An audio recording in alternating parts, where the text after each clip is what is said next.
Hi, Liana from Murlo. Welcome to Designing a Round Yoke Sweater Lesson 3. In today's lesson, we're going to calculate how many stitches we will need to cast on for a sleeve, how many stitches we will require at the top of the sleeve, how many increases, and where those increases will go. The sleeve will be finished up by setting aside some reserve stitches that will provide the room in the underarm area. Let's get started. F was the width that you had for your cuff. Just like we did for the sweater, to calculate how many stitches to cast on, you're going to take your F number, multiply it by 2 because it's got to go all the way around, and then multiply by your stitch gauge.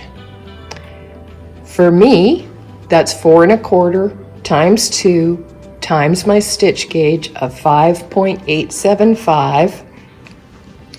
It works out to 49, but I'm doing another 16 stitch pattern repeat in here. I need to adjust my number to 48. Once I've completed my hemline and the strip of pattern, I will add a stitch to be 49 because you want an odd number of stitches on your needle. Place your calculation of F times 2 times the stitch gauge in box number 6 of the calculation page. If you were doing a ribbing at your cuff and the hemline of your sweater, be sure to adjust your stitches to be divisible by 4, as that accounts for a knit 2, purl 2 ribbing.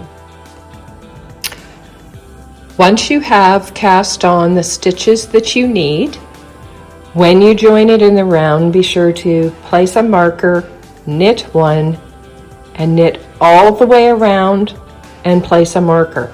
That way you've got a marker on either side of a single stitch. That will be your seam stitch, and your increases will be worked on either side of that seam stitch. For the calculation in box 7, you're going to be calculating how many stitches do you need at the top of your sleeve. So that would be prior going into the yoke area. Again, you will take the distance that you had on E, multiply it by 2, multiply it by your stitch gauge. For me, that number comes out to 77. It's an odd number, so that is perfect because we're going to have an even amount of stitches on either side of a seam stitch. I'm going to be doing increases from my cuff to the elbow. That was your eye measurement.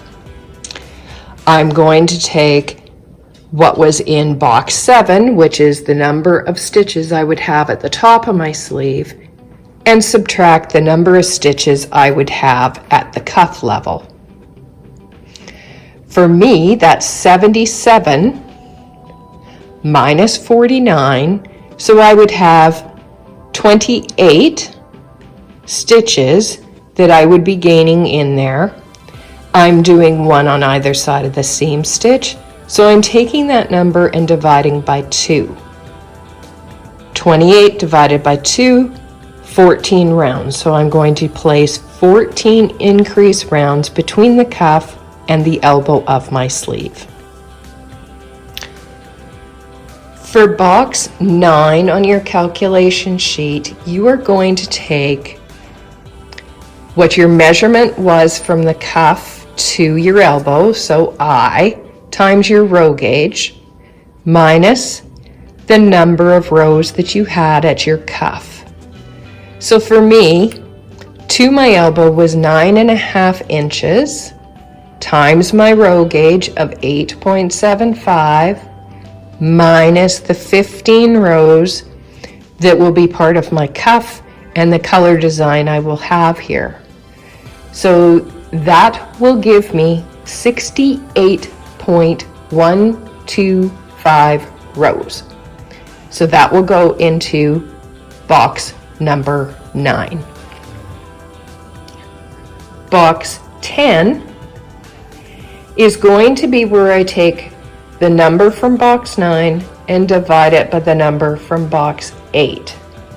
In my case, box 9 has 68.125 rows, and my box 8 is 14 increase rounds.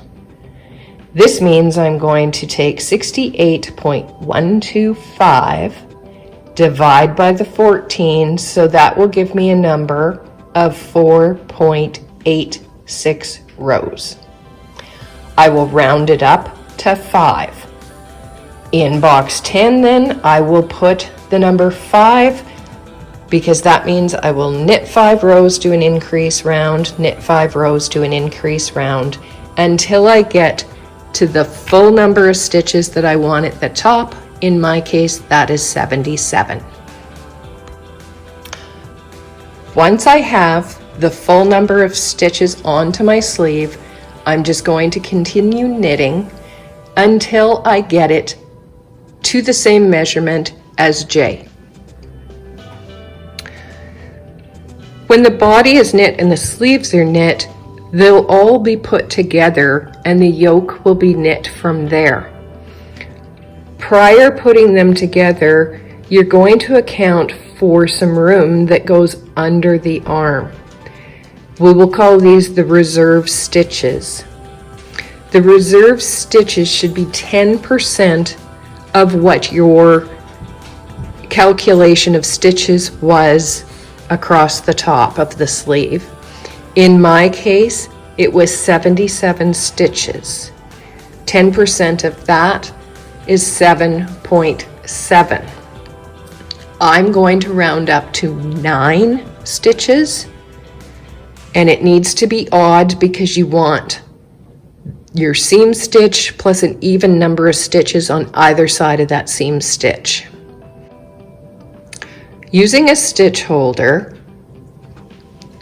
place those stitches onto the stitch holder, set the sleeve aside, and go on and make the other sleeve. This will complete lesson 2. Until next time, this is Leila from Murlo. Thank you for watching.